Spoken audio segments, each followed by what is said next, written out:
ठाकुर जी को बहुत प्रिय है महाराष्ट्र, क्योंकि ससुराल है, प्रथम पत्नी ही यहीं की है। तो महाराष्ट्र में बड़ी भक्ति है बंधुओं। और कहां तक कहें बताओ, जनाबाई के कंडे चोरी कर ले गया कोई। जनाबाई लड़ रही थी, कबीरदास को किसी ने कहा कि भैया महाराष्ट्र के एक बहुत बड़ी भक्त हैं जनाबाई, उनका दर्शन करो। तो कबीरदास सुनकर के महिमा जनाबाई से मिलने गए। पूछते हुए जा रहे थे जनाबाई कहां है, जनाबाई कहां है। उन्होंने कहा वो आगे गली में जो घर है वो जनाबाई का ही। जैसे ही पहुंचे तो किसी से पूछा जनाबाई कहां, बोले सामने जो कलेश कर रही है जनाबाई है, अपनी पड़ोसन से लड़ रही थी, ईंट हाथ में उठा रखी, बोले अभी तेरा सर फोड़ूं। कबीरदास खड़े, बोले ये जनाबाई है। बोले हाँ। बोले इनके तो हमने बड़ी महिमा सुनी, बड़ी भक्त हैं, बड़ी भक्तानी, और ये क्या यहां तो मारकाट मचा रखी है इन्होंने। ये कैसी भक्त तो विवादों से दूर रहता है, ये कैसी भक्त विवाद कर रही हैं। कबीरदास बोले थोड़ी देर देखे तो सही भैया, सब जिनकी महिमा गाते हैं वो जनाबाई का ये कहीं ऐसा तो नहीं बाहरी रूप हो, अंदर कुछ और हो। किसी ने जाकर के जनाबाई को पकड़ा, बोले अरे बाई मर जाएगी वो, ऐसे मत करो। बोले नहीं, इसने मेरे कंडे चुराए कैसे। कबीरदास बोले बताओ, कंडे के पीछे लड़ रही है। कबीरदास गए, बोले प्रणाम, हमने आपकी बड़ी महिमा सुनी, आप बड़ी भक्त हो, पर आप कंडे के पीछे लड़ रही हो। अरे कंडे के पीछे भी कोई लड़ता, कंडा समझते हैं ना, क्या बोलते हैं आपके यहाँ, उपला। जय हो महाराष्ट्रियन। अमेरिका थोड़ा ही है तो भारतीय है। हाँ उपलो, हमारे ब्रिज में तो उपलो के में। तो अब जो भी कहते हो, कबीरदास बोले कि आप कंडे के पीछे लड़ रही हो। जनाबाई बोली मेरे कंडे मेरे उपले साधारण नहीं है। जिसने चुराए थे वो बोली बताओ कंडों में क्या भेद, ये मेरे ये तेरे तेरे को कैसे पता तेरे कौन से। जनाबाई गई और कंडे उठा उठा करके सुने, बोले ये तेरा, ये भी तेरा, हाँ ये मेरा। कबीरदास बोले ऐसा क्या है भैया। बोले सुनो कान लगाओ। तो जैसे ही कबीरदास ने कान से कंडा लगाया तो विठ्ठल विठ्ठल विठ्ठल कंडे में से आवाज आ रही थी। जनाबाई बोली मेरा मेरा उपला गोबर का कीर्तन करता है, इसलिए वो साधारण नहीं है। तब कबीरदास को लगा ओ हो ये तो साधारण नहीं है, दंडवत प्रणाम किया। क्यों? ऐसी तत्पर भक्ति कि जनाबाई यदि जड़ वस्तु का भी स्पर्श कर देती हैं तो वो जड़ वस्तु से भी विठ्ठल विठ्ठल नाम उत्पन्न होता है। सोचो ऐसी जनाबाई यदि किसी चैतन्य व्यक्ति का स्पर्श कर दे तो उसके हृदय में तो साक्षात विठ्ठल प्रकट हो जाएं। हम क्यों संतों को प्रणाम करते हैं, क्यों संतों के सन्मुख जाते हैं, ताकि उनकी दृष्टि हम पर पड़े तो उनके भजन के प्रभाव से हमारे हृदय में भी भक्ति उत्पन्न हो। इसलिए हम संतों को प्रणाम करते हैं। उनके पास जो भजन है उस भजन से थोड़ी कृपा हम पर भी हो, हमारा भी ध्यान ठाकुर जी की ओर जाए। लेकिन कोई ऐसा जनाबाई जैसा भक्त हो, वो तो हाथ मात्र रख दे, स्पर्श मात्र कर दे तो परम ठाकुर जी प्रकट हो जाए हृदय। ऐसी जनाबाई, ऐसे तुकाराम, ऐसे नामदेव, ऐसे ज्ञानेश्वर, उनकी भूमि है ये। छत्रपति शिवाजी महाराज की भूमि है ये।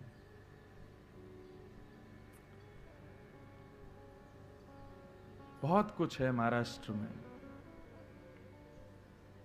तो यहां की हवा, यहां की मिट्टी, यहां का वातावरण, कितनी भी आधुनिकताओं में लोग रहते हो फिर भी वो स्पर्श तो करता है ना। साल में 2-3 बारी सही लोग परम वैष्णव भक्ति में हो जाते हैं महाराष्ट्र में।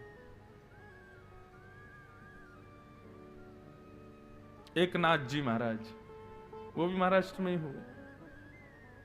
उनका एक अभंग मुझे पूरा याद तो नहीं, लेकिन मैं एक दिन जरूर अभंग भी गाऊंगा।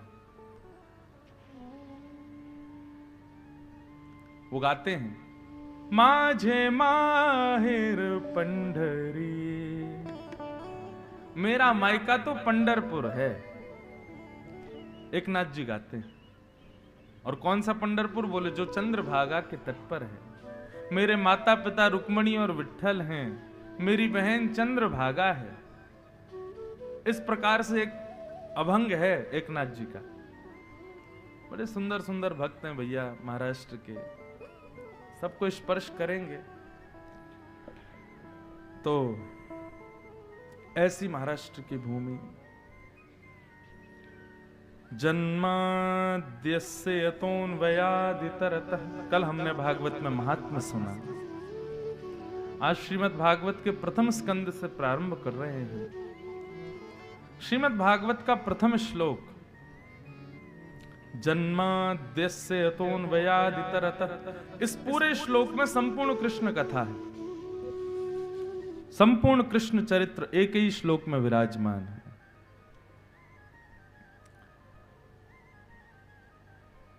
जन्म लेते ही जो भगवान अपने माता पिता को छोड़ करके अन्वयाद इतरतः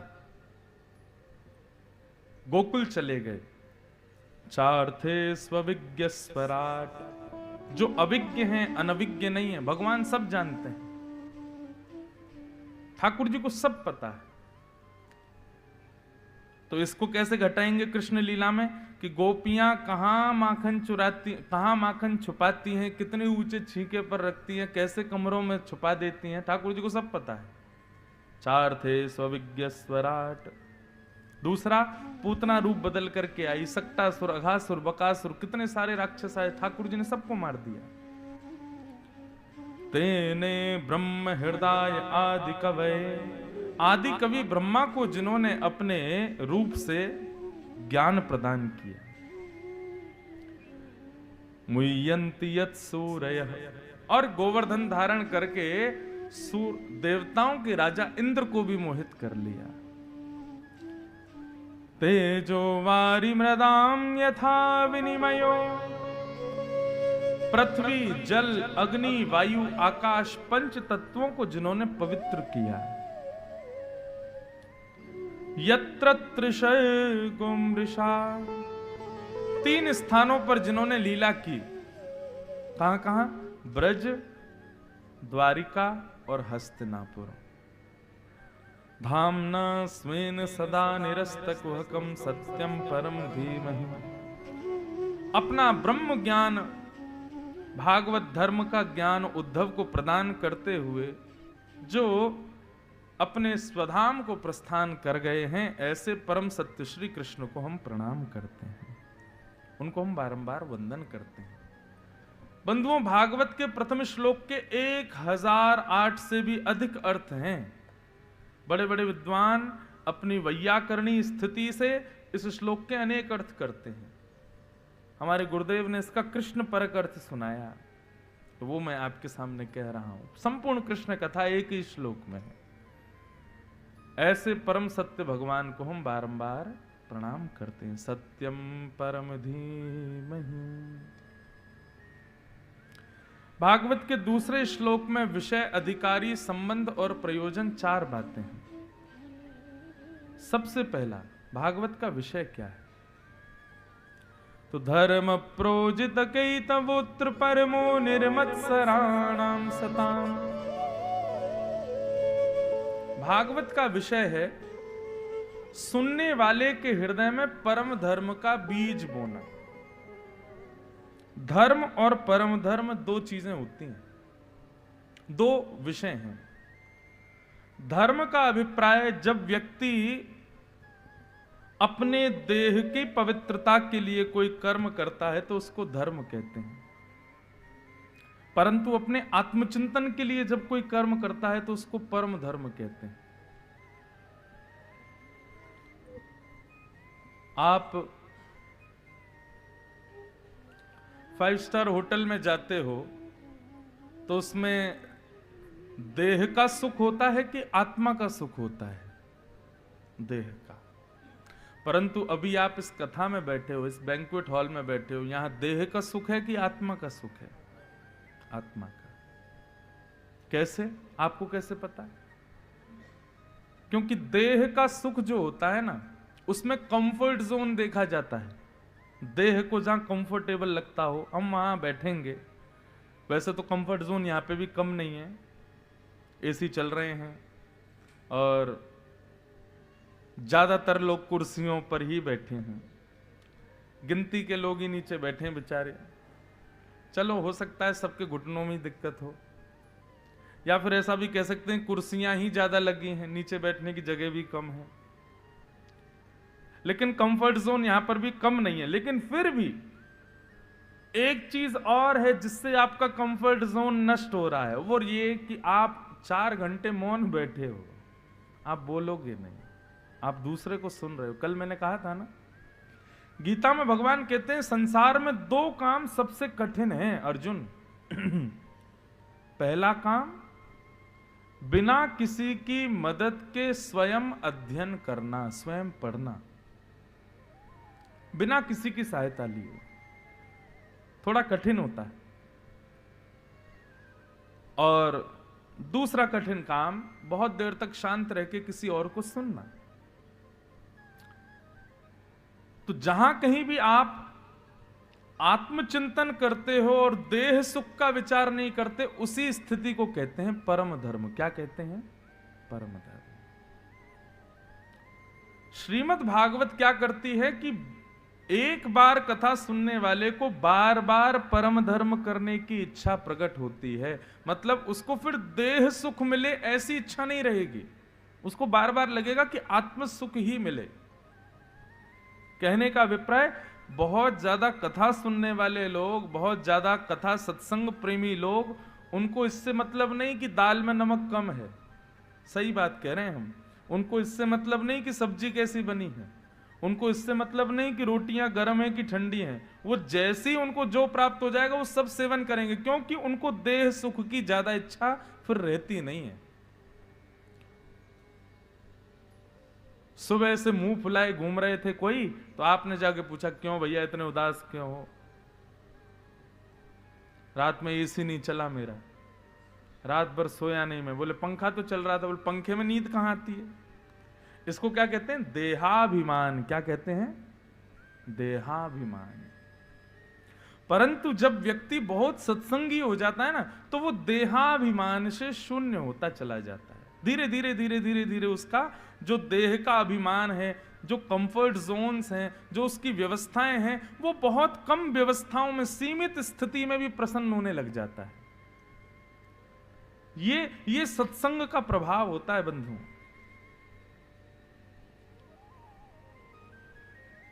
हम लोगों की ज्यों ज्यों उम्र बढ़ती है ना, त्यों त्यों हमारे सुख के दायरे भी बढ़ते चले जाते हैं।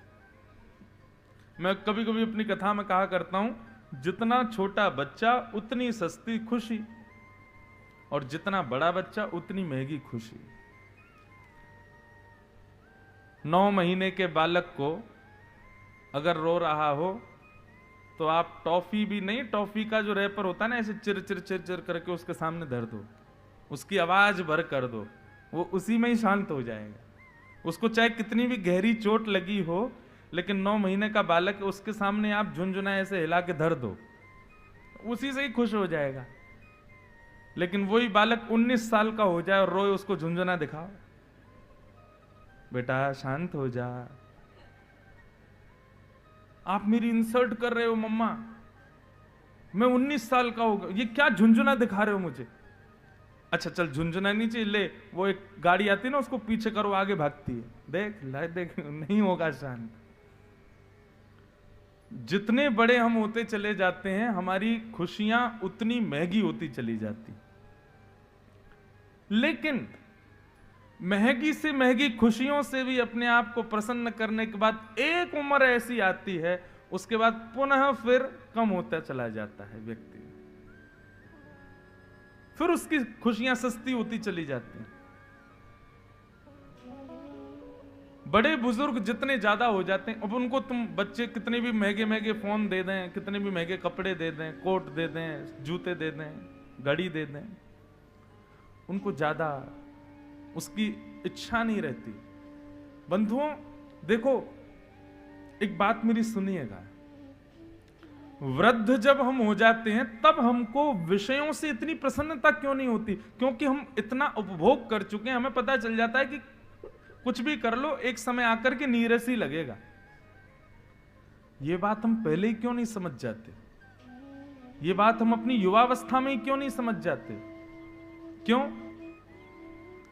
आज के युवाओं को एक रोग हुआ है बंधुओं, और वो रोग पता है क्या है? वो डीअटैच नहीं हो पाते चीजों से। अटैचमेंट इतना ज्यादा हो जाता है,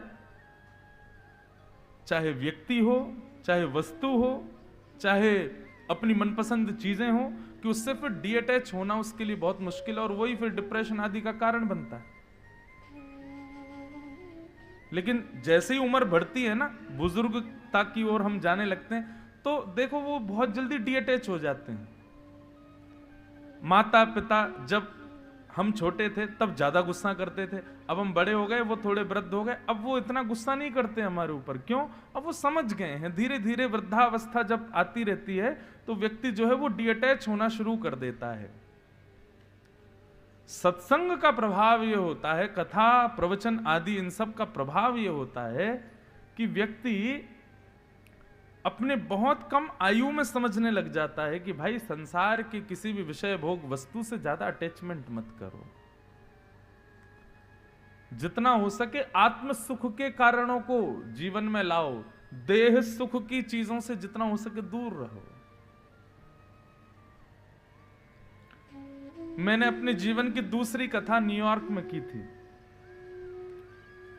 तो जब मैं गया तो जहां मेरी कथा थी वहां के एक परिवार ने मुझे कहा, महाराज जी कल हम आपको मैनहट्टन घुमा के लाएंगे। मैंने कहा चलो।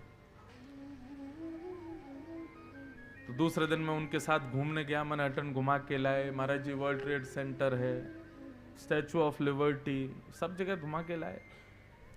लौट करके जब मैं वापस आया तो जहां मेरी कथा चल रही थी वहां मंदिर था, वहां के पुजारी जी ने अगले दिन की छुट्टी ले ली मुझसे बिना पूछे। क्यों ली? बोले वो भी मुझे मैनहट्टन घुमाने ले जाना चाहते थे। तो दूसरे दिन पुजारी जी आ गए, बोले महाराज जी शाम को 7 बजे से कथा है, पूरे दिन आप क्या करेंगे? मैंने कुछ नहीं। बोले चलो आपको मैनहट्टन घुमा ला। मैं तो कल घुमाया। बोले मैंने छुट्टी ली है आपको घुमाने के लिए, आज और चलो। फिर से वही world trade centre, statue of liberty, ये वो सब घूमा। तीसरे दिन एक डॉक्टर साहब आए, और डॉक्टर का नाम तो मुझे याद नहीं, पर जब मैं 4 साल का उम्र का था तो पिताजी के साथ गया था, तो मेरा एक दांत हिल रहा था तो उन्होंने निकाला था वो। तो वो आकर के मुझसे बोले महाराज जी मुझे पहचाना? मैंने कहा नहीं। बोले मैं वही हूं जिसने आपका दांत निकाला था 4 साल की उम्र में। अरे मैंने कहा तो मुझे क्या याद है अभी? मैंने कहा बताओ। बोले आज हम अपने क्लिनिक को बंद करके आए हैं। मैंने कहा काहे को? बोले आपको मैनहट्टन घुमाना है। अरे मैंने कहा भैया मैं घूम लिया, 2 दिन से रोज जा रहा हूं, अब मेरा मन नहीं है। कहने का अभिप्राय, मैनहट्टन हो, चाहे वर्ल्ड ट्रेड सेंटर हो, चाहे स्टैचू ऑफ लिबर्टी हो, कई लोगों के सपने होते हैं वहां घूमने के, जाने के, न्यूयॉर्क सिटी की रात देखने के। लेकिन 1 दिन 2 दिन, और इन 2 दिनों में स्थिति हो गई कि अब तीसरे दिन मुझसे कोई कह रहा है तो मेरा मन नहीं है जाने का। इसका मतलब क्या है?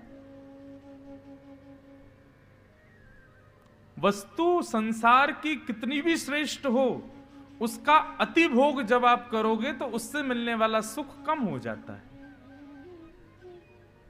बड़ा पाव अच्छा लगता है किसी को? कितने खा लोगे? 1 खा लोगे, 2 खा लोगे, 3 खा लोगे।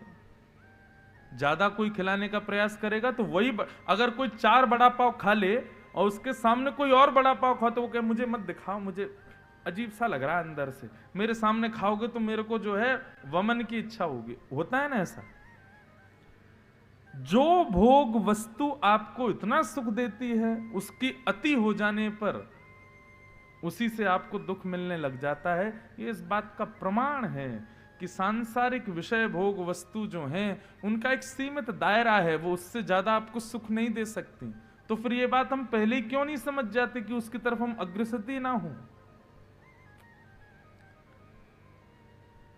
परम धर्म का मतलब ही यही है कि भागवत व्यक्ति को देह नहीं आत्म सुख के विषय का चिंतन कराना प्रारंभ कर देती है।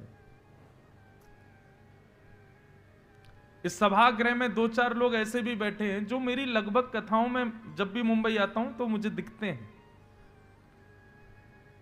आते हैं। और ऐसा नहीं वो आसपास से ही आ रहे हैं, बहुत दूर दूर से भी आ रहे हैं, 2-2 घंटे की ट्रेवल करके आ रहे हैं। क्यों आ रहे हैं? यहां पर ना तो मैं उनका नाम बोल रहा हूं, ना मैं उनको मंच पे बैठा रहा हूं, ना उनका बहुत ज्यादा सम्मान कर रहा हूं, फिर भी वो क्यों आ रहे हैं? क्यों? क्योंकि यहां देह सुख नहीं मिल रहा है, उनको आत्म सुख मिल रहा है। और देह सुख को सुख कहते हैं, आत्म सुख को आनंद कहते हैं। आनंद और सुख में यही अंतर है। जहां देह को प्रसन्नता मिले वो सुख है, लेकिन जहां आत्म सुख प्रकट हो उसको आनंद कहते हैं। और आनंद सांसारिक वस्तुओं से नहीं मिलता, कृष्ण नाम से मिलता है, कृष्ण कथा से मिलता है, कृष्ण दर्शन से मिलता है, कृष्ण भोग से मिलता है, कृष्ण प्रसाद से मिलता है, कृष्ण सुमिरन से मिलता है। और माफ कीजिए, जिसको एक बार आनंद आने लग गया ना, वो फिर सुख की स्थिति में नहीं जा पाएगा, वो सुख के काम को नहीं कर पाएगा। अब मैं अपनी एक प्राइवेट स्थिति बताऊं तो मैं भी जीन्स पहनता था, मैं भी टी शर्ट पहनता था, मैं भी आजकल के बच्चों की तरह मैं भी घूमता था, आज भी घूमता हूं। लेकिन अब ऐसा नहीं है कि मैं पहन नहीं सकता, लेकिन मेरी इच्छा ही नहीं होती, मेरा मन ही नहीं होता। मैं रात्रि सोता हूं तो भी धोती पहन के ही सोता हूं। क्यों? कई लोग, मेरे घर के लोग भी, मेरी उम्र के जो भाई बहन है वो लोग भी कहते हैं, अरे आप रात में पहन लिया करो, ट्राउजर पहन लिया करो, थोड़ा टी शर्ट में रहा करो, कोई दिक्कत थोड़ी। मैंने कहा मुझे कोई बांध नहीं रहा है, लेकिन मेरे मन से इच्छा नहीं होती। क्यों? इस अवस्था में, इस वेशभूषा में ऐसा लगता है मैं सदा कृष्ण का हूं, कृष्ण किसी ना किसी रूप में मेरे ही हैं। मैं रात में भी सो के यदि बीच में उठूं और उस समय दर्पण में देखूं तो माथे का तिलक थोड़ा सा बिगड़ा हुआ सा दिखे, थोड़ी धोती दिखे, तो तब भी ये लगता है कि निद्रा में भी सही तिलक तो है, निद्रा में भी सही धोती तो है, किसी ना किसी रूप में मैं कृष्ण का हूं निद्रा के समय भी। पत्नी क्यों 24 घंटे सिंदूर रखती है मांग में?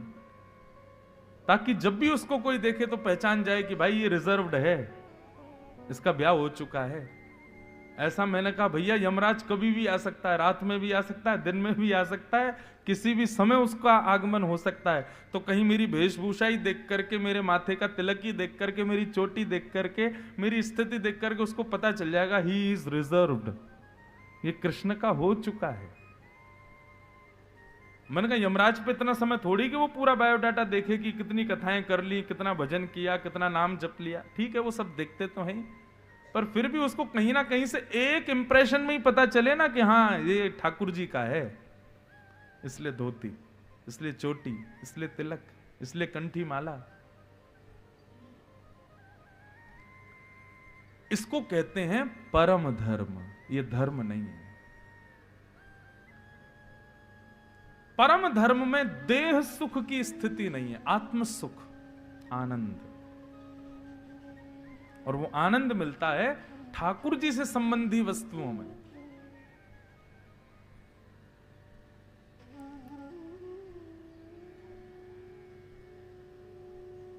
ठाकुर जी से संबंध हो, उस स्थिति में आनंद की प्राप्ति, उसी को कहते हैं परम धर्म। तो भागवत का विषय क्या है? सुनने वालों के चित्त में परम धर्म प्रकट कर देना, हो ना हो। कल कई लोग अभी आज तो दूसरा ही दिन है, लेकिन जो आयोजक लोग हैं, जो हमारे यजमान हैं, उनको पता होगा, और जो लोग कथा कराते हैं उनको भी पता है। कई लोग ना ऐसे आते हैं, अच्छा ठीक है हम एक दिन आएंगे, ठीक है हम 10 मिनट के लिए आएंगे, लेकिन वो 10 मिनट का कह के आते हैं, कथा पूरी 4 घंटे सुन लेते हैं। आए तो हम 10 मिनट के लिए थे, लेकिन पता नहीं इतना अच्छा लगा, हम तो पूरी कथा बैठ के सुनने लगे। हम आए तो एक दिन के लिए थे, लेकिन कथा इतनी अच्छी लगी कि हमने टिकट कैंसिल करा दी, हम रुक गए। तो आत्म सुख ये आप देह सुख में नहीं कर सकते। देह को जहां सुख मिल रहा हो वहां आप फ्लाइट कैंसिल नहीं कर सकते, लेकिन आत्म सुख की बात आती है तो आप फ्लाइट कैंसिल कर देते हो, 100 के 100 काम छोड़ देते हो। यही भागवत का विषय है, व्यक्ति को बताना, समझाना कि देह सुख नहीं, आत्म सुख की क्रियाएं करो। आज सुबह हमारे यजमान और उनके सब परिवार के लोग आए, वो बता रहे थे, महाराज जी कल आपने जब कथा प्रारंभ की ना तो अधिक से बहुत सारे लोग भूखे थे, उन्होंने भोजन ही नहीं किया था, पर कथा 7 बजे तक चली और सब भूखे ही बैठे रहे, किसी कोई उठा नहीं, किसी के मन में भी इच्छा नहीं हो कि हम कुछ खा लें। क्यों? कथा में इतना आनंद आया कि सबको लगा कि चलो कथा सुन लेते हैं। बंधु, ये स्थिति आपकी नहीं है, ये यहां पर परीक्षित की भी हुई है। चौथा दिन जब कथा का हुआ तो परीक्षित को सुखदेव जी बोलते हैं कि परीक्षित, अच्छा आपकी हमारी कथा कैसी, 3 साढ़े 3 बजे शुरू हो रही है, 7 बजे पूरी हो जाएगी, लेकिन परीक्षित की कथा कैसी थी? 12 बजे शुरू होती और रात्रि 12 बजे, 24 घंटे कथा, 24 घंटे में एक दिन की कथा पूरी, फिर दूसरे दिन की कथा शुरू, फिर 24 घंटे में दूसरे दिन, 24 घंटे कथा चलती थी, दिन रात। 4 दिन जब बीत गए तब सुखदेव जी बोले, परीक्षित हम तो देखो ज्ञानी ध्यानी लोग हैं, हम लोगों को तो 1-1 महीना तक बिना आहार के रहने का अभ्यास है, लेकिन तुम तो राजा हो, 4 दिन हो गए, तुम एक आसन पर बैठे हो, तुमने जल तक नहीं पिया, चलो जाओ थोड़ी देर कुछ खा लो, कुछ पी लो। पता परीक्षित क्या बोले? पिबंतम त्वम मुखाम भोजम मच्युतम हरि कथामृतम।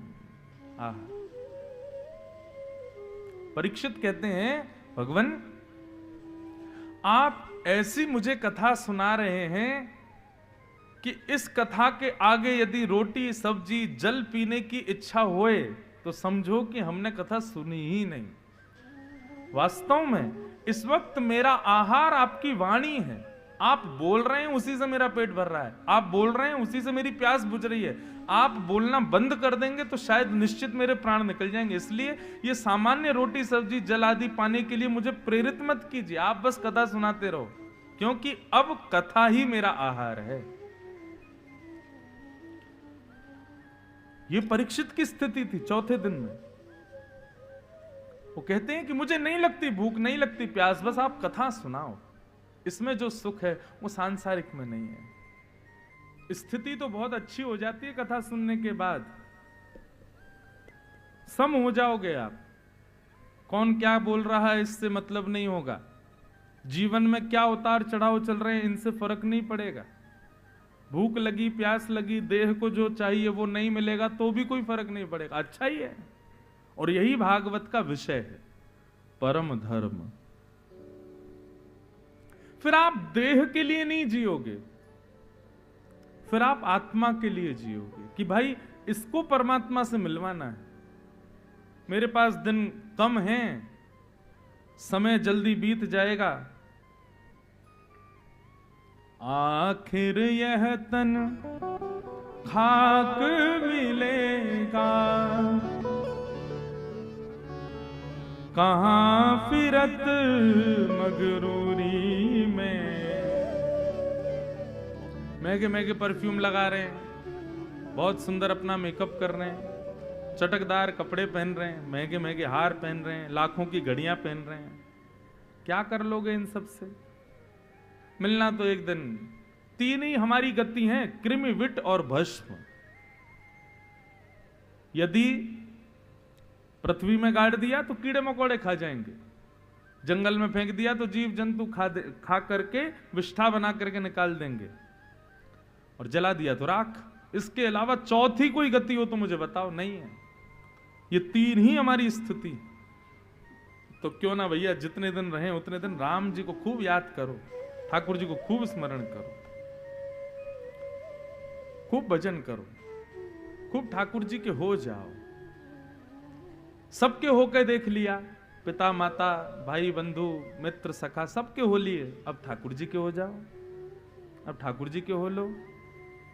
सबके तो हो लिए आप, सबसे मिला क्या? निराशा ही मिली, एक बार ठाकुर जी के होके देखो, निराशा नहीं मिलेगी। हाँ, तो भागवत का विषय क्या है? हमारे हृदय में परम धर्म का बीज बोना, भागवत का विषय। दूसरी बात, इस भागवत का अधिकारी कौन? बंधुओं देखो, अधिकारी जो यहां बताया गया ना, ये कोई नहीं होता, परंतु भागवत जी की शरण ग्रहण करने के बाद ऐसा व्यक्ति बन जरूर जाता है। कैसा? निर्मत्सराणाम सताम। भागवत का अधिकारी बताया गया उस व्यक्ति को जिसके हृदय में मात्सर्य दोष नहीं होता। मात्सर्य दोष मतलब दूसरे के सुख से मिलने वाला दुख। आजकल हम अपने दुख से कम दुखी हैं, अपने दुख से कम दुखी, दूसरे के सुख से ज्यादा दुखी। ऐसा व्यक्ति कथा का अधिकारी नहीं है। लेकिन यदि ऐसा व्यक्ति कथा में आ जाए, तो मैं अभी कुछ समय से एक बात अपनी कथा में कहने लगा हूं कि भैया आपने कथा सुनी है और कथा का प्रभाव आपके ऊपर हुआ है, यदि ये टेस्ट करना हो तो एक बात हमारी मान लीजिए। क्या? हम सब जानते हैं कि हमको किससे ईर्ष्या होती है?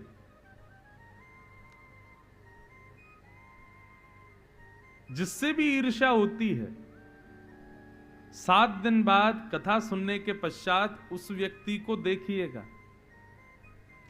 यदि उसको देखने पर पुनः ईर्ष्या होवे तो समझो अभी हमने कथा नहीं सुनी है। लेकिन 7 दिन बाद जब आप उसको देखो तो उसको देख करके ऐसा लगे कि भाई नहीं, अब इसमें थोड़ी अच्छाई तो है, भली ठीक है 2-4 कमियां फिर भी दिखें, लेकिन एक आध अच्छाई और दिख जाए। कहने का अभिप्राय, कथा जब आपको चुनती है ना, तो आप सब में गुण देखने लगते हो, दुर्गुण नहीं देखते। राक्षस और संत, इनमें अंतर क्या है? राक्षस खुद में गुण देखते हैं, बाकी सब में दुर्गुण देखते हैं, और संत सब में सद्गुण देखते हैं, खुद में दुर्गुण देखते हैं। हमारे वृंदावन में कभी किसी संत से मिलो, श्रेष्ठ रसिक संत से मिलो, वो सदैव अपने आप को दी नहीं बताएंगे, सभी अपने आप को खराब ही बताएंगे। हैं तो सब संत, लेकिन सब में गुण देखेंगे। चैतन्य महाप्रभु नाम सुना है? चैतन्य महाप्रभु एक बार किसी कथा में गए और कथा जाकर के सुनने लगे, तो कथा जो वक्ता कर रहे थे वो पढ़े लिखे नहीं थे, कुछ भी बोल रहे थे अनर्गल, केवल दक्षिणा लेने के लिए बैठे थे व्यासपीठ पर। अब चैतन्य महाप्रभु के साथ जो शिष्य मंडली गई थी वो तो समझ गई कि ये व्यास जी को कुछ आता जाता नहीं है, ये तो बस ऐसे ही बोले जा रहे हैं। पर चैतन्य महाप्रभु की स्थिति क्या थी? दोनों भुजाएं उठा करके अविरल अश्रु धारा गिर रही थी। आहा आहा, मधुरतम मधुर मधुर, कितनी सुंदर कथा। भावावेश में आ गए।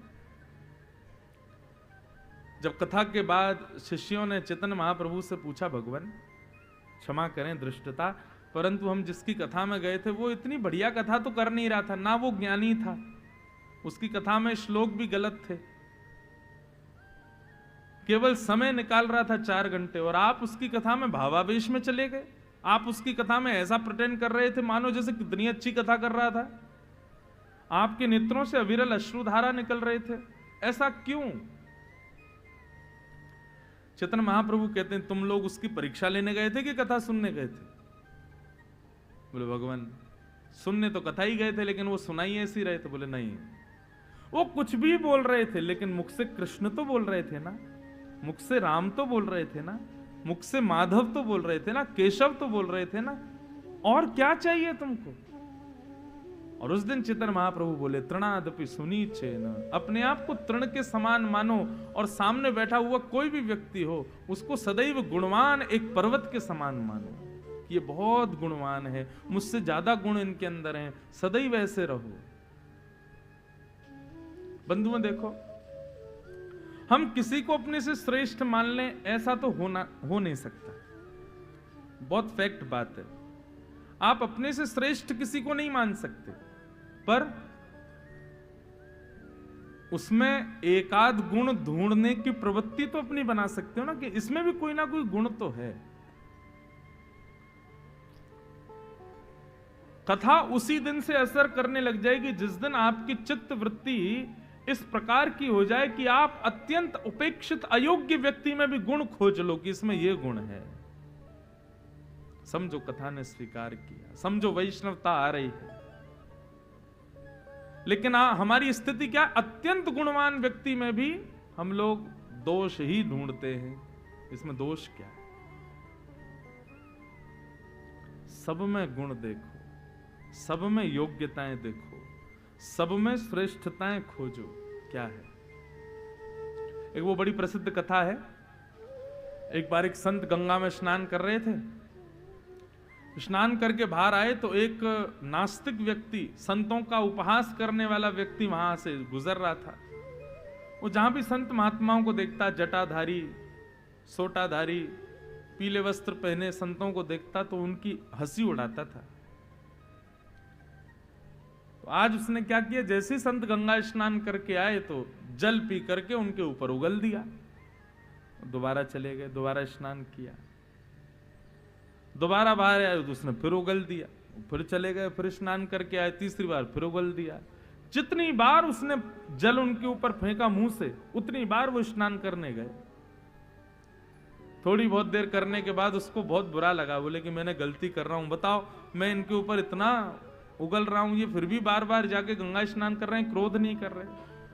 अब की बार बाहर आए तो उसने चरण पकड़ लिए, बोला भगवान मैं आपके धैर्य को प्रणाम करता हूं, मैंने इतनी बार आपके ऊपर जल उगला लेकिन आप हर बार नदी में स्नान करने चले जाते हैं, मुझसे कुछ नहीं बोलते। संत ने उल्टा उसको प्रणाम किया, बोले कि नहीं मुझे तुझे प्रणाम करना चाहिए। बोले क्यों? बोले क्योंकि रोज तो मैं एक ही बार स्नान करता था, आज तेरी वजह से 10 बार स्नान हो गया मेरा। रोज तो एक ही बार गंगा मैया की गोद में जाता था, आज तेरी वजह से 10 बार गंगा मैया ने गोद में उठाया, भैया तुझे प्रणाम। ऐसी स्थिति, सब में गुण देखो। कोई एक गुण भी यदि आप व्यक्ति में देखने लग जाओगे ना, समझो बस उसी दिन से आपके अंदर परिवर्तन होना प्रारंभ हो जाएगा। इसलिए आज के बाद हमारी एक बात मानिए, और जब घूमते हैं आप सब में कुछ ना कुछ गुण निकालो। इसमें गुण क्या है, इसकी योग्यता क्या है, इसमें श्रेष्ठता क्या है, ये देखना प्रारंभ करो। आप बस इतने से प्रारंभ कीजिए, आप 6 महीने के अंदर देख लेंगे कि आपके अंदर कितना मेजर परिवर्तन आ जाएगा। विचारधारा, बुद्धि, सोच सब बदल जाएगी। गुण देखो। अभी सोमनाथ में पहली बार हमने मानस की कथा की, रामचरितमानस। तो वहां पर एक इतना सुंदर प्रसंग आता है कि जब भरत जी सारे अयोध्या वासियों को लेकर के चित्रकूट पहुंचे राम जी को वापस लाने के लिए, तो जब पहला मिलन हुआ अयोध्या वासियों का राम जी से, सब दौड़ दौड़ करके एक दूसरे को गले लगा रहे थे। तो तभी क्या हुआ कि निषाद राज गुह ने विश्वामित्र जी को प्रणाम किया। जब प्रणाम किया तो उन्होंने वशिष्ठ जी को जब प्रणाम किया तो उन्होंने उसको दूर से ही बस आशीर्वाद दे दिया। लेकिन राम जी को यह बात भाई नहीं, बोले कि ये मेरा मित्र है और वशिष्ठ जी ये सोच रहे हैं कि ये कौन से कुल जाति में जन्मा है, इसको हम हृदय से नहीं लगाएंगे। सबको लगाया, उसको नहीं लगाया। तो राम जी ने गुरु जी को दिखाते हुए उसको हृदय से लगाया। गुरु जी ये मेरा बड़ा प्रिय है, ये मुझको बहुत प्यारा लगता है, मुझे बहुत प्रेम है इससे। जब राम जी की इस दशा को देखा तब वशिष्ठ जी ने उसको भी हृदय से लगाया। बोले भाई जब राम जी नहीं विचार करते तो हम क्यों विचार कर रहे हैं, हम कैसे विचार कर सकते हैं। तो ठाकुर जी का स्वभाव कैसा है बंधुओं, जात पात पूछे नहीं को, हरि को भजे सो हरि को हो। ठाकुर जी किसी में भी अवगुण नहीं देखते, सब में गुण का दर्शन करते हैं। यही दृष्टि, यही स्थिति हमारी होनी चाहिए। मेरी दृष्टि में मुक्ति किसे कहते हैं?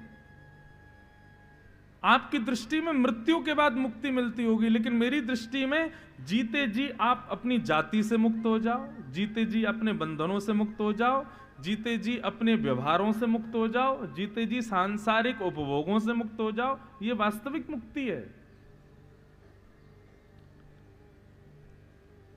इन 7 दिनों के अंदर यदि एक भी दूषित लक्षण हमने अपना नष्ट कर दिया, वो असली मुक्ति मानी जाएगी। मुझे क्रोध बहुत आता है, एक एग्जाम्पल दे रहा हूं आप लोगों में से किसी का, और 7 दिन में आपने विचार किया कि भाई कथा सुन के अपना क्रोध कम करना है। आप सच बताएं, जिस दिन आपका क्रोध कम होगा ना, उसी दिन आप मुक्त हो गए।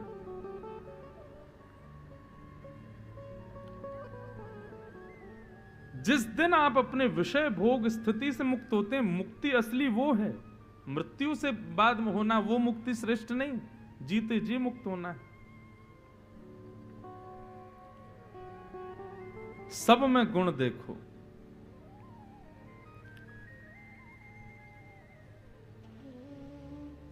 पंडरीनाथ भगवान के एक भक्त हुए, उनका नाम था चोखा मेला जी। वो भी सदगृहस्थ थे, लेकिन एक ऊंची जाति में नहीं थे, एक निम्न जाति में उनका जन्म हुआ। बंधुओं, फिर एक बात कहूं, ये जात पात हम मानवों की है, ठाकुर जी के लिए नहीं है ये सब। ठाकुर जी इसका विचार भी नहीं करते। अभी जगन्नाथपुरी में कथा हुई तो वहां एक इतना सुंदर भाव हमारे हृदय में आया, मेरे मन में आया। ठाकुर जी इतने नियमों में क्यों रहते हैं? उनको पुजारी के अलावा कोई छुएगा नहीं, मंदिर में जो बनेगा वही प्रसाद पाएंगे, मुंह पर पट्टी बांध के भोग लगेगा वही पाएंगे, ऐसा बनाओगे वही पाएंगे। उसमें कई मंदिरों में जैसे निषेध होता है, टमाटर नहीं डालते, बैगन की वस्तु नहीं बनाते, मूली का प्रयोग नहीं करते, और अपरस में रहेंगे। कोई स्पर्श पुजारी को कर ले तो पुजारी सेवा में नहीं जाएगा। इतने नियम ठाकुर जी के मंदिर में। तो वहां मन में भाव आया कि भाई पूरे विश्व को मुक्त करने वाला खुद इतने नियमों में बंधा हुआ भगवान, इतने नियम कानून भगवान के लिए। तो मन में पता है क्या भाव आया कि ठाकुर जी इसलिए इतने नियमों में रहते हैं कि भैया कोई में सामर्थ हो तो अपनी प्रेम भक्ति से मेरा नियम तोड़वा के दिखाए। जिसने तुड़वा दिया, और तुड़वाए हैं, कितने भक्तों ने नियम तुड़वाए ठाकुर जी के। अब मुझे स्मृति में नहीं, तुकाराम जी का जाने नामदेव, जो मैं वो थोड़ा कंफ्यूजन रहता है दोनों में, पर एक इनमें से थे, वो दर्शन करने गए पंडरीनाथ भगवान का, तो अपनी पादुका कमर में ही बांध के ले गए। तुकाराम जी पादुका कमर में ही बांध के ले गए। क्यों? तुकाराम जी दर्शन करते थे पंडरीनाथ भगवान का, और दृष्टि रहती थी कोई मेरी चप्पल तो नहीं ले जाएगा, कोई उठा तो नहीं ले जाएगा। तुकाराम जी ने मन में विचार किया कि भाई इतना मन चप्पलों में जाता है, दूसरे दिन कमर में ही बांध ले गए। बोले अब ठीक है, यहीं बंधी रहेगी, इसमें मन और नहीं लगेगा।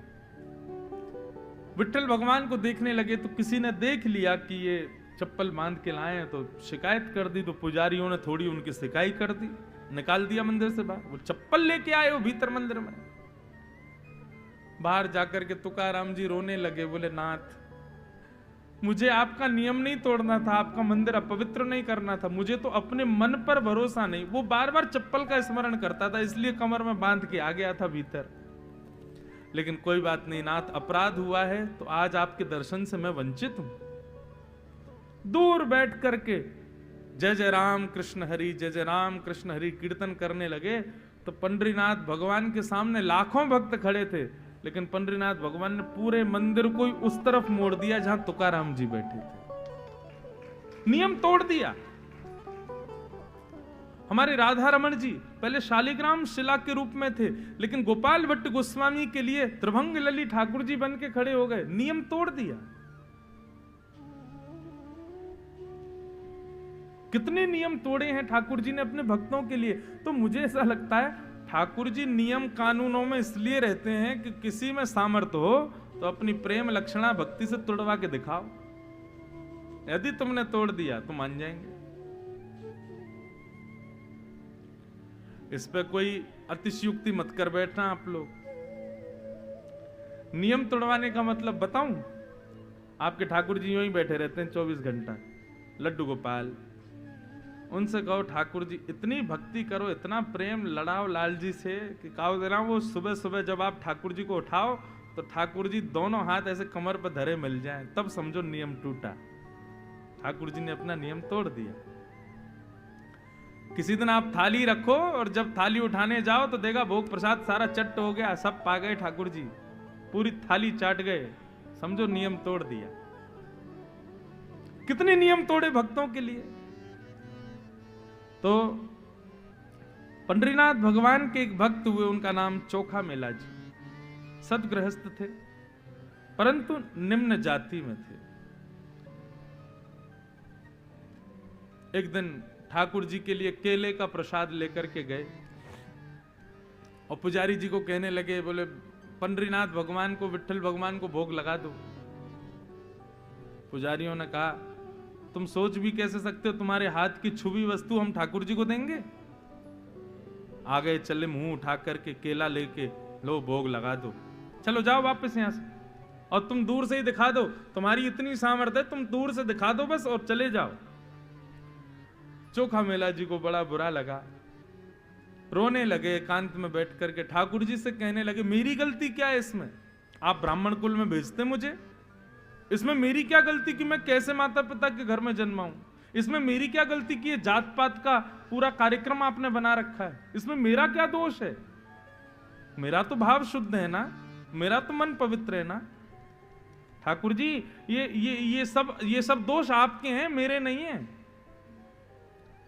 और यदि इस जन्म में, इस जाति में मैं आपका भोग नहीं लगा सकता, ब्राह्मण कुल के ही आप केवल अधिकारी हो, तो ठीक है मैं अपने प्राण त्यागता हूं, और प्राण त्याग करके ब्राह्मणों का स्मरण करके प्राण त्यागूंगा, क्योंकि अंते यामति सागति, अंत में जो सोचते हैं वो अगले जन्म में बनते हैं। तो ब्राह्मणों का चिंतन करके मरूंगा, तो अगले जन्म में जब ब्राह्मण बनूंगा तब आपका भोग लगाऊंगा।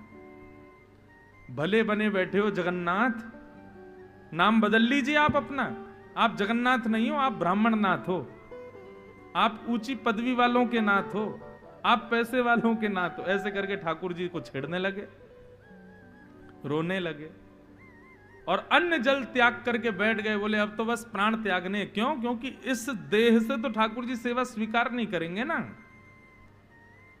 जैसे ही इस भाव में आए, मंदिर में बैठे पंडरीनाथ भगवान विचलित हो गए, और अर्धरात्रि के समय चोखा मेला जी के द्वार पर उन्होंने देखा कि दिव्य तेज प्रकट हुआ है, चंदन की सुगंधी आ रही है, नूपुरों की छम छम आवाज आ रही है। तभी उन्होंने दृष्टि खोल करके देखा तो श्री पंडरीनाथ भगवान उनके द्वार पर खड़े हुए, द्वार पर पधारे। चोखा मेला जी ने जैसे ही देखा वो समझ गए, बोले भगवान आए हैं, बहुत मैंने सुना दिया इसलिए आ गए। अब क्यों आए हो आप? लौट जाइए यहां से, जाइए ब्राह्मणों के यहां जाइए, श्रेष्ठों के यहां जाइए, उन्हीं से सेवा लीजिए, आप उन्हीं के ठाकुर हो। हम तो अब अगले जन्म में ही करेंगे आपकी सेवा। पंडरीनाथ भगवान बोले चोखा मेला, अरे मैं तो इसलिए आया हूं, मुझे बहुत जोर की भूख लगी है भैया, सुबह से आज कछु खायो नहीं है। तू ऐसे मीठे मीठे केला मुंह को दिखा के गए, वाके बाद मंदिर को प्रसाद मुझको अच्छा ही नहीं लगा, मुझे तब से वही केलों की याद आ रही है, मुंह को खवाए दे। ठाकुर जी भीतर प्रवेश कर गए और बैठ करके जैसे ही पाने लगे, ठाकुर जी बोले नहीं यहाँ पाटे पे बैठ के नहीं, तुम्हारी गोद में बैठ के पाएंगे। और चोखा मेला जी की गोद में लटक करके ठाकुर जी उनके हाथों से केला खा रहे हैं। बोले देखो मंदिर में तुम भोग लगा के जाते तो थाल में सजा के हमको दिखा के वापस कर दिए जाते, लेकिन हमको मंदिर में नहीं चाहिए था, हमको तो ऐसे तुम्हारे घर आके पाना था, इसलिए वहां स्वीकार नहीं किया। ठाकुर जी ने प्रेम से केला पाए, बोले सुनो 2 केला और दे दो। बोले क्यों? आपका तो पेट भर गया। बोले मेरा तो भर गया, रुक्मणी बैठी है ना, उसको भी खिलाऊंगा जाके, उसको भी तो बताऊं। देखो भक्तों के प्रेम से फल कितने मीठे हो जाते हैं। जिस प्रकार मानव तोते की चोंच लगे फल को मीठा समझता है, ऐसे ही भक्त जब प्रेम से कोई वस्तु अर्पित करता है, ठाकुर जी कहते हैं वो जैसे तोते की चोंच से मीठा हुआ फल होता है, ऐसे ही भक्त जब प्रेम प्रस्तुत करता है उसका फल भी अति मीठा। उस समय मुझे मंदिर में बने 56 भोग प्रिय नहीं लगते, उसका फल प्रिय लगता है। ठाकुर जी कभी दुर्गुण नहीं देखते। हम क्यों देखते हैं सब में दुर्गुण? किसी में दुर्गुण नहीं देखते ठाकुर जी। सीधी बात बताऊं, जैसे हमारी स्थिति है, यदि ऐसी ठाकुर जी की हो जाए ना, जैसी विचारधारा हमारी वैसी ठाकुर जी की हो जाए, तो हम कहीं के नहीं बचेंगे। ठाकुर जी बहुत दयालु, बहुत कृपालु। हमारे वृंदावन में कहते हैं, दुर्योधन की मेवा त्यागी, साक विदुर घर खाई, सबसे ऊंची प्रेम सगाई, सबसे ऊंची प्रेम सगाई, सबसे ऊंची प्रेम सगाई, सबसे ऊंची प्रेम सगाई। दुर्योधन की मेवा त्यागी, दुर्योधन की मेवा त्यागी, साक विदुर घर खाए, सबसे ऊंची प्रेम सगाई, सबसे ऊंची प्रेम सगाई, सबसे ऊंची प्रेम सगाई, सबसे ऊंची प्रेम सगाई। कितने नियम तोड़े ठाकुर जी ने। प्रेम के वश अर्जुन रथ हाको, भूल गए ठकुराई। दुर्योधन की मेवा त्यागी, साख विदुरगर खाई। कितने नियम तोड़ते हैं ठाकुर जी। नियमों में रहते ही इसलिए, ये चुनौती है हम भक्तों के लिए। ठाकुर जी नियम में इसीलिए हैं, बोले तोड़ के दिखाओ। और किसी में प्रेम भक्ति हो तो तोड़ो, तोड़ेंगे ठाकुर जी। तो निर्मत सराणाम सताम, भागवत का अधिकारी कौन? जिसके हृदय में मात्सर्य दोष नहीं है, दूसरे की उपलब्धियों से जो कभी दुखी हो जाता हो, ऐसे व्यक्ति को कथा का अधिकार नहीं। दूसरे की उपलब्धियों में और प्रसन्न होता हो, ऐसे व्यक्ति को भगवत सेवा का अधिकार, भगवत कथा का अधिकार। इस प्रकार वैद्यम वास्तवमत्र वस्तु शिवदम तापत्रयोन्मूलनम, श्रीमद्भागवते महामुनि कृते किंबा परैरीश्वरः, सद्यो हृद्यवरुध्यते त्रिकृतिभिः शुश्रूषुभिस्तत्क्षणात्। इस प्रकार भागवत का मंगलाचरण हुआ। 3 श्लोकों में मंगलाचरण गाया। निगम कल्प तरोर गलितम फलम, सुख मुखादमृत संयुतम, पिबत भागवतम रसमालयम, मुहुर्हो रसिका भुवि भावुका।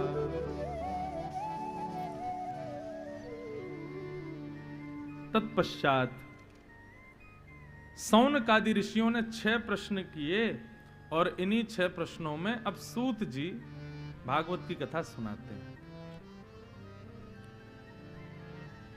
सूत जी महाराज अपने गुरुदेव को वंदन करने के बाद में बहुत सुंदर सुंदर यहां बातें कहते हैं, ध्यान से सुनिए।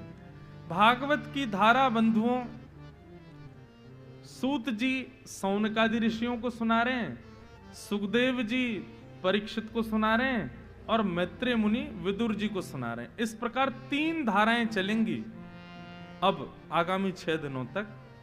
तो कभी मैं कहूंगा सूत जी बोल रहे हैं, कभी मैं कहूंगा सुखदेव जी बोल रहे हैं, कभी मैं कहूंगा मैत्रेय मुनि बोल रहे हैं। इस प्रकार ये भागवत की धारा अब चलेगी। तो सूत जी सौनकादि ऋषियों को सुनाते हुए कह रहे हैं, सवै पुंसां यतो धर्म, सवै पुंसां परो धर्मो, यतो भक्ति अदोक्षजे, अहैतुक्य प्रतिहता ययात्मा संप्रसीदति। सूत जी कहते हैं प्रत्येक मानव का परम धर्म है भगवान की अहैतुकी भक्ति। बंधुओं, अभी हम क्या करते हैं पता है? अभी केवल भक्ति, और उस भक्ति के पीछे हमारी कामना क्या है कि ठाकुर जी हमको खुश रखें, ठाकुर जी हमारी सब भली भली करें, ठाकुर जी हमारे साथ कुछ भी बुरा ना करें, हमारे सारे काम बने रहें। ऐसी हमारी भक्ति है, आकांक्षा युक्त भक्ति हम करते हैं।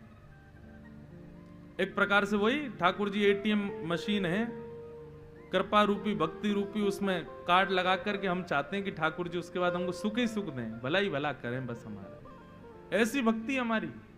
लेकिन भक्ति कैसी हो? अहैतुकी भक्ति। अहैतुकी भक्ति कैसी होती है? जैसे राखो तैसे रहूं, जानत हो सब दुख सब जन के, मुख से कछु न के। सूरदास जी कहते हैं जैसे राखो तैसे रहो। आप जैसे रखोगे नाथ, हम वैसे रहें। इसको कहते हैं अहैतुकी भक्ति। क्या कहते हैं? जोर से बोलो, अहैतुकी भक्ति।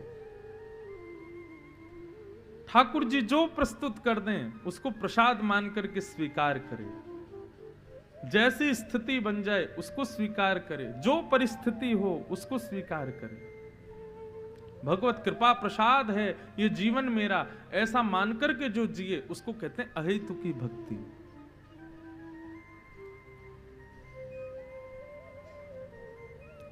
मिल जाए तो वेलकम, ना मिले तो भीड़ कम, ऐसी स्थिति। लेकिन अभी क्या होता है बंधुओं? मिल जाए तो ही ठाकुर जी का वेलकम है, नहीं मिले तो ठाकुर जी भी बाहर घर से। कुछ अच्छा करते ही नहीं हो आप। कई लोग तो देवता ही बदलते रहते हैं, कभी हनुमान जी, कभी अंबा मैया। आजकल कौन चल रहे हैं? आजकल शंकर जी का ज्यादा क्रेज चल रहा है, ट्रेंड में चल रहे हैं शंकर जी। आजकल कहां पहुंच गए? बोले आजकल जो है शनि महाराज ज्यादा बढ़िया है। हमारे महाराष्ट्र में एक स्थान है शनि सिग्नापुर, मैं गया हूं वहां दर्शन करने, बहुत बढ़िया जगह है। वहां जब मैं गया था, छोटा था, नगर में पिताजी की कथा हुई थी, अहमदनगर। तो वहां से जब हम गए शनि सिग्नापुर, तब वहां प्रसिद्धि थी कि वहां घरों में गेट नहीं होते, लॉक नहीं लगाता कोई। क्यों? बोले चोर आ ही नहीं पाते, चोर आके चोरी करते हैं तो अंधे हो जाते, ऐसा मैंने सुना था। अभी भी ऐसा है वहां पर शनि सिग्नापुर। तो हम लोग क्या करते हैं? हवा जहां की उस देवता को पकड़ लेते हैं। विश्वास कितना कच्चा हम लोगों का, एक जगह स्थिति नहीं रखते अपनी। हमारे गुरुदेव कथा सुनाते हैं कि एक व्यक्ति था, गोपाल जी की बहुत सेवा करता था, लड्डू गोपाल जी, लेकिन ज्यादा संपन्न नहीं था। और उसका एक मित्र था, वो करोड़पति, और वो शंकर जी की आराधना करता था। एक दिन दोनों मिले तो उसने कहा, भाई तुम इतने सालों से पूजा अर्चना सब करते आए हो, लेकिन तुम्हारी स्थिति दिन ब दिन कम ही होती जा रही, बढ़ तो रही नहीं है। उसने कहा क्या करें, गोपाल जी की पूजा करते हैं। और हम देखो, हम करोड़पति हो गए, हम शंकर जी की पूजा करते हैं। सुनो मेरी बात मानो, तुम ना शंकर जी घर पे ले आओ और कुछ दिन रुद्राभिषेक रोज करो। शंकर जी बड़े दयालु देव हैं, जल चढ़ाओ, दूध चढ़ाओ, कुछ भी चढ़ाओ, धतूरा चढ़ाओ, बिल्वपत्र चढ़ाओ, उसी से ही खुश हो जाते हैं।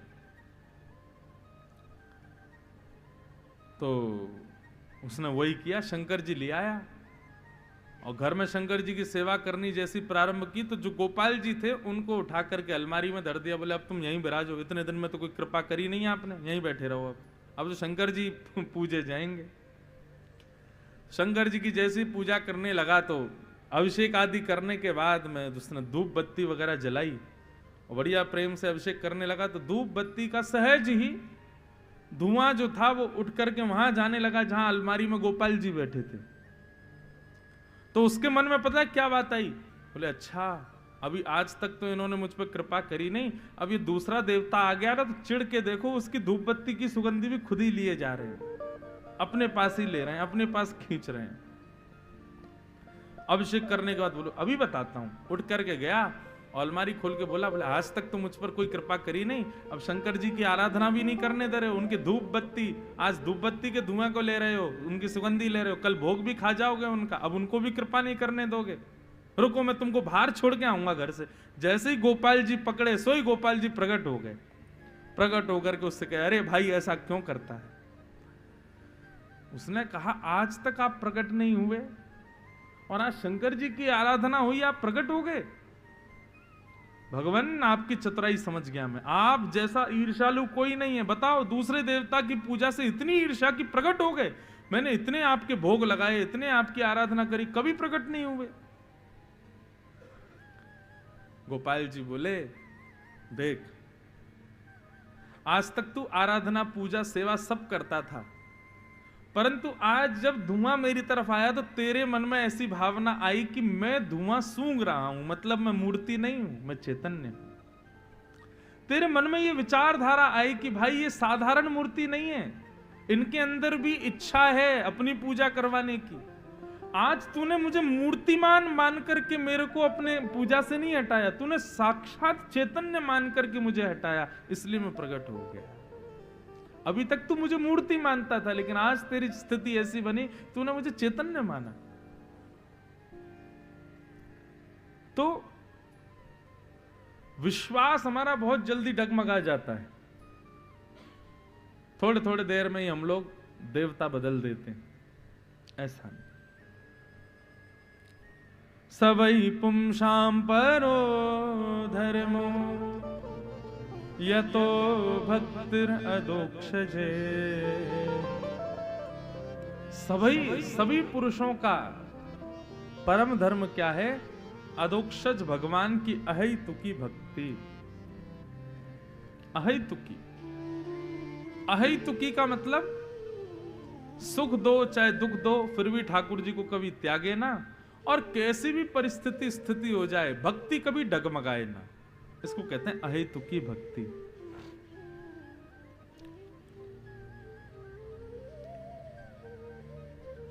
महाराष्ट्र के एक भक्त हुए, उनका नाम था गणपत, और जैसा नाम था उसी देवता के वो भक्त थे। किनके? गणपति जी के।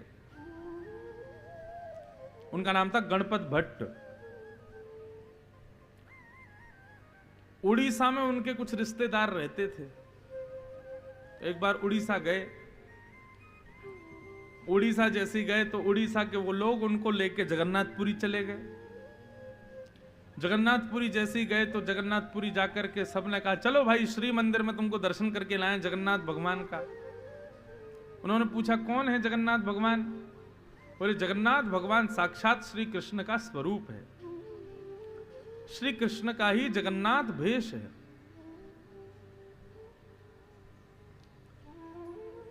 तो गणपत भट्टी जी बोले नहीं नहीं नहीं नहीं मैं नहीं जाऊंगा, मैंने सुना है उनके बारे में वो बड़े खतरनाक हैं। बोले खतरनाक कैसे? बोले मैंने सुना है ये मदन मोहन मनमोहन कृष्ण का कोई दर्शन कर ले तो फिर और किसी को देख ही नहीं पाता, उन्हीं का हो जाता है। और मैं तो मेरे आराध्य देव गणेश जी हैं, मैं उनके अलावा किसी को नहीं देख सकता, मैं अपनी भक्ति को कभी डगमगाने नहीं दे सकता। मेरे मेरे तो केवल गणेश जी हैं, मैं उनके अलावा किसी को देखूंगा ही नहीं। और ऐसा कह करके वो मंदिर में घुसे ही नहीं। अब तो वहां पे प्रसाद भी नहीं पावे ना, वहां पे कुछ भी खावे। बोले क्यों? बोले जगन्नाथपुरी में तो सब कुछ जगन्नाथ जी का भोग है। बोले कहीं मैंने भोग पा लिया और मेरे मन से गणेश जी की भक्ति चली गई तो भोग भी नहीं पावे। समुद्र के किनारे जाकर के रोने लगे। इतनी दूर महाराष्ट्र से चल करके मैं यहां आ गया, मुझे अगर पहले पता होता कि यहां कृष्ण भगवान का मंदिर है तो मैं आता ही नहीं। मैं तो गणेश जी का मंदिर जान के आया था, अब क्या करूं।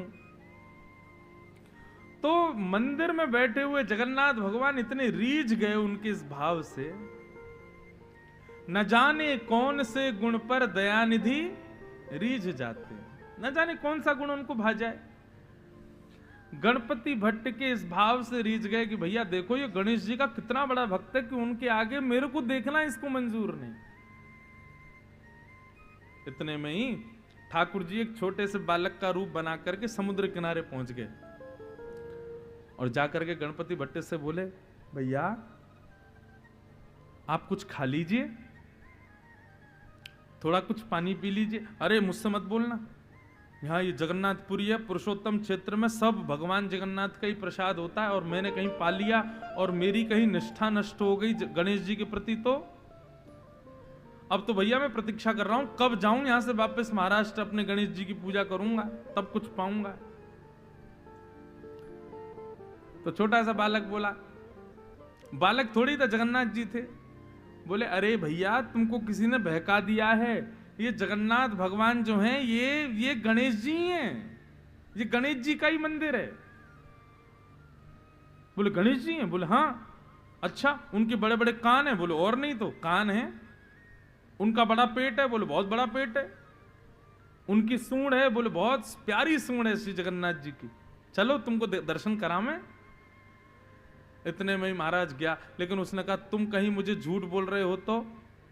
बोले एक काम करो, तुम आंखों पे पट्टी बांध लो और पट्टी बांध के चलो और जगन्नाथ जी को छू के देख लेना, उनकी सूंड भी है, कान भी है, पेट भी है। गणपति भट्ट जी जैसे ही गए, अच्छा पहले बंधुओं जैसे पंढरपुर में आज भी कितने भी दर्शनार्थी चले जाओ, सब जाकर के पंडरीनाथ भगवान को स्पर्श कर सकते हैं, गले लगा सकते हैं। ऐसे श्री जगन्नाथ जी में 2008, 9, 10 तक भी हर दर्शनार्थी को अंदर जाके जगन्नाथ जी को हृदय से लगाने का अनुमति थी, अभी 2010 तक भी, हाँ 2014 तक। उसके बाद से अभी बंद हो गया, मतलब पिछले 8-9 वर्षों में। बाकी पहले सब लोग भीतर जाके जगन्नाथ जी को स्पर्श कर सकते थे। तो गणपति भट्ट जी आंखों पे पट्टी बांध के गए और जैसे ही ब्रह्मवेदी पे पहुंचे जगन्नाथ जी के पास, जाकर के उन्होंने स्पर्श किया। बोले गणेश जी हैं कि नहीं देखूं पहले? तो पहले तो उनके इधर हाथ लगाए तो बड़े बड़े कान हाथ में आ गए, बोले हाँ कान तो बड़े हैं।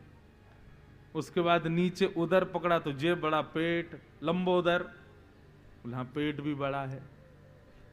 जैसी नाक पकड़ी तो महाराज लंबी सूंड हाथ में आ गई। आहा समझ गए, बोले जय हो मेरे गणपति हैं। भैया मुझे बहका दिया कि तो कृष्ण का मंदिर है, ये तो गणेश जी का ही है। जैसे ही प्रणाम किया तो जगन्नाथ भगवान ने अपनी सूंड से उनके सिर को ऐसे ऐसे और कर दिया, तो समझ गए, बोले अरे ये तो गणेश जी है। जैसे ही नजर खोल करके देखा, पट्टी हटा के देखा तो जगन्नाथ जी, सूंड भी नहीं थी, नाक भी नहीं, पेट भी नहीं। बोले हो ये क्या हुआ, अभी तो इनकी सूंड थी अब कहां चली गई? पट्टी बांध करके स्पर्श करें तो सूंड दिखे, सूंड का अनुभव हो, और पट्टी खोल के देखें तो जगन्नाथ जी। रोने लगे, घबरा गए, बोले हे नाथ क्या हो रहा है? इतने में जगन्नाथ जी प्रकट हो गए। बोले भैया भेद क्यों मानता है? गणेश हो, शिव हो, दुर्गा हो, सब मेरा ही विलास है, सब जगह मैं ही हूं, मुझ में और उनमें कोई भेद नहीं है, भेद क्यों करते हो? और तब से श्री जगन्नाथ जी ने नियम बना लिया, आज भी स्नान पूर्णिमा, ज्येष्ठ पूर्णिमा के दिन श्री जगन्नाथ जी, बलभद्र जी और सुभद्रा जी आज भी गणपति भेष धारण करते हैं, उस भक्त की याद में, उस भक्त की स्मृति में। तो इसे कहते हैं अहेतुकी भक्ति। भले ही गणेश जी के प्रति थी, लेकिन कितनी अहेतुकी भक्ति। इसको कहते हैं अनन्य भक्ति, अहेतुकी भक्ति। ऐसी भक्ति जो करता है ठाकुर जी के प्रति, ठाकुर जी कहते हैं वो मुझे बहुत प्रिय है। हमारे अंदर है ऐसी भक्ति? हमें जरा सा कोई लोभ दे दे किसी अन्य देव का, हम तुरंत पहुंच जाते हैं। देखो, दर्शन सबका करो, प्रणाम सबको करो, लेकिन प्रेम केवल एक से करो।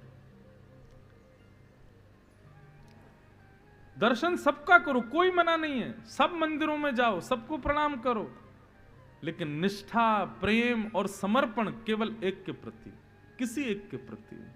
इसको कहते हैं अहेतुकी भक्ति। यही मानव का परम धर्म है। अहेतुक्य प्रतिहता ययात्मा संप्रशीदति। अहेतुकी भक्ति। सूत जी महाराज प्रवचन कर रहे थे। धर्मस्वनिष्ठितः पुंसाम् विश्वक्सेन कथासु यः नोत्पादयेदधिरतिं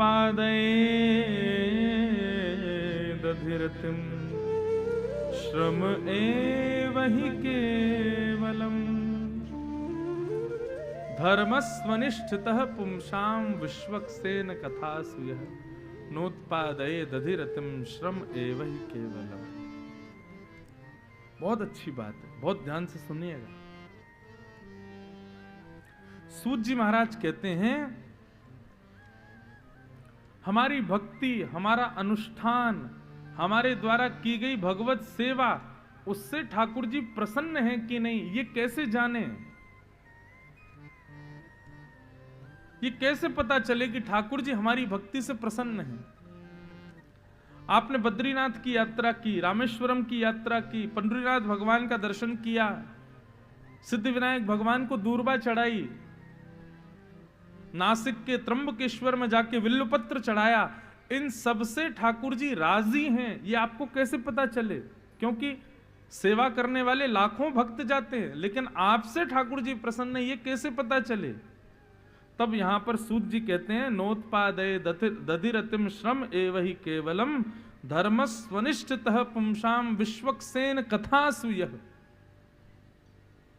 कहीं प्रवचन चल रहा हो, कथा चल रही हो, कोई सत्संग चल रहा हो, वहां जाकर बैठ करके देखना। यदि 4 घंटे में आपका मन विचलित ना हो, आपका तन विचलित ना हो, आपकी बुद्धि विचलित ना हो, सांसारिक वस्तु सेवन की इच्छा प्रकट ना हो, तो समझना आपके द्वारा किए गए भक्ति, अनुष्ठान, व्रत, नियम सब से ठाकुर जी प्रसन्न हैं। और यदि बार बार मन विचलित हो रहा है, थोड़ा पानी पियाएं बाहर जाके, यजमानों से कह रहे हैं, बोले सुनो एक चाय की स्टॉल और लगवा दो बाहर, बीच में महाराज जी भजन कीर्तन करें तो थोड़ी चाय पी लें। एक जगह मेरी कथा होनी थी, हुई कथा तो, लेकिन जो आयोजक थे वो मुझसे क्या बोले, महाराज जी ऐसा कर ले। मैंने कहा क्या? 2 से 5 कथा। मैंने कहा जी, फिर? बोले 5 से 5:30 हाई टी, और फिर मैंने कहा 5:45 बजे से फिर बोले 5:45 बजे से 7:30 फिर कथा। मैंने कहा जय हो। मैंने कहा हाई टी, बीच में आपको वो चाहिए, चाय चाहिए, टोस्ट चाहिए, पूड़ी कचौड़ी चाहिए, मैंने कथा क्यों सुन रहे हो? फिर कथा में एक बार विराजमान होने के बाद में आपकी चित्त वृत्ति बिल्कुल निरपेक्ष हो जाए, निर्वैर हो जाए, निष्काम हो जाए। किसी का सत्संग सुनते समय, किसी ऐसी सभा में बैठते समय जहां पर भगवत गुणानुवाद चल रहा हो, आप सुध-बुध खो बैठो। आप भूल जाओ कि 4 घंटे कब हो गए, आप भूल जाओ कि मेरे सिर में दर्द था या मैं किसी पीड़ा से पीड़ित हूं, तो समझो आपका व्रत, आपका नियम, आपका अनुष्ठान, आपकी समस्त क्रिया ठाकुर जी स्वीकार करते हैं।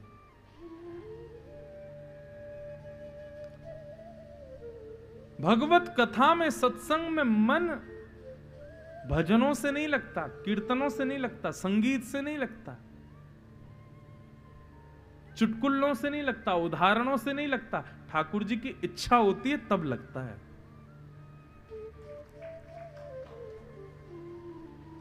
जोर से ही बजाओ जब बजाइए तो। हाँ, 2-4 झोंके ले रहे थे, उठ गए वो, और ये कुछ हुआ।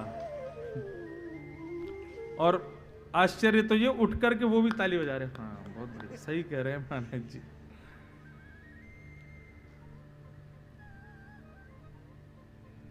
भगवत कथा में प्रीति। मैं अपनी कथा में एक बात कहा करता हूं, आपके महाराष्ट्र की थी हमारी रुक्मणी जी।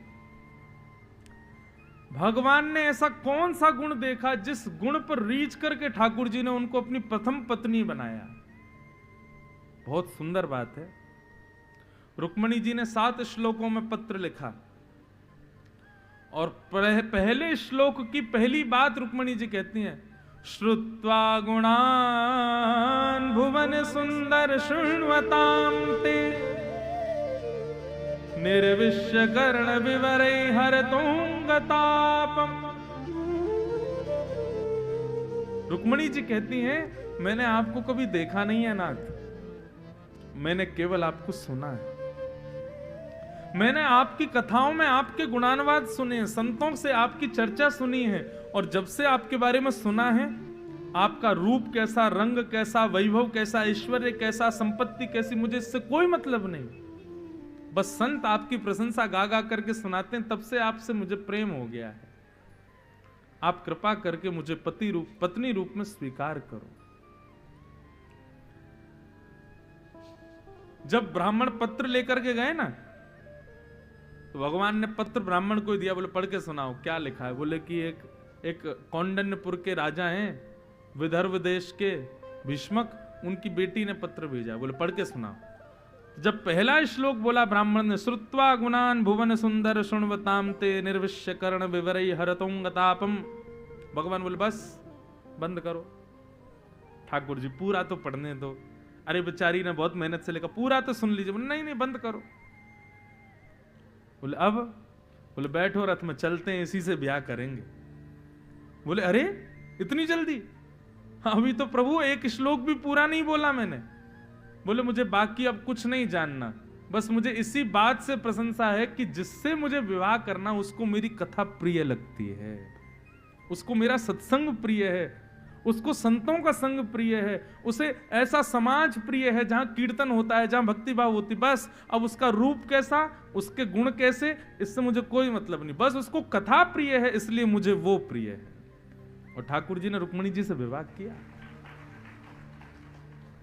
सोचो,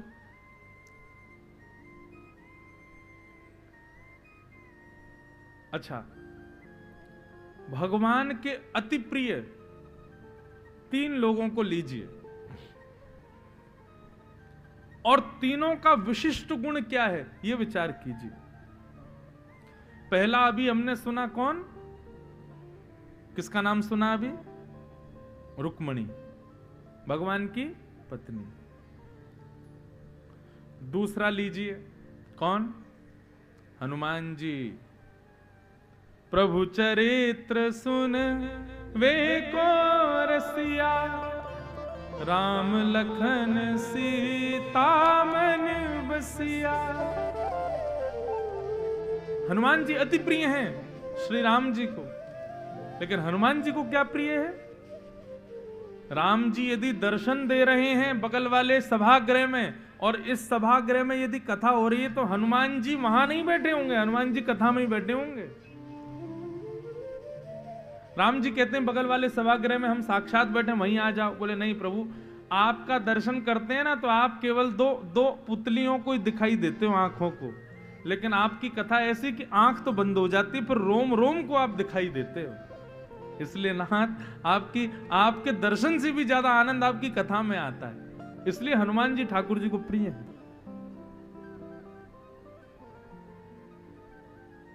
और तीसरे सबसे प्रिय श्री ठाकुर जी के कौन हैं? संत, जो केवल भगवत चर्चा करते हैं, जिनको सांसारिक चर्चा से कोई मतलब नहीं, कोई लेना देना नहीं। जो केवल भगवत वार्ता में ही अपना पूरा दिन व्यतीत करते हैं, ठाकुर जी को वो बड़े प्रिय है। इसका मतलब भगवत कथा में यदि आपका मन लग रहा है तो अंदर ही अंदर खुश हो जाना, अंदर ही अंदर प्रसन्न हो जाना। क्यों? क्योंकि ठाकुर जी की इच्छा है तभी लग रहा है, नहीं तो आपकी इच्छा से नहीं लग सकता।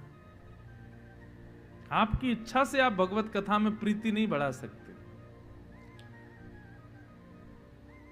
कई बार कई लोग सोचते हैं हमने आज तक कथा नहीं सुनी, अब सुन के देखते हैं, और वो जब कथा में आते हैं तो नहीं लग पाता मन। क्यों? बोलो कोशिश तो बहुत कर रहे हैं लेकिन फिर भी नहीं लग रहा। इसका मतलब क्या है? ठाकुर जी की इच्छा नहीं है। एक हमारे बड़े प्रेमी हैं, उनके यहां जब कथा हुई ना तो उनका एक नियम था, बड़ा प्यारा नियम था, लेकिन नियम था, क्या नियम था? वो बैठ के कथा नहीं सुनते थे, खड़े खड़े कथा सुनते थे। तो एक दिन हो गया, 2 दिन, मुख्य यजमान खड़े होके कथा सुनते थे, किनारे में खड़े होके, और वहां से कथा सुनते।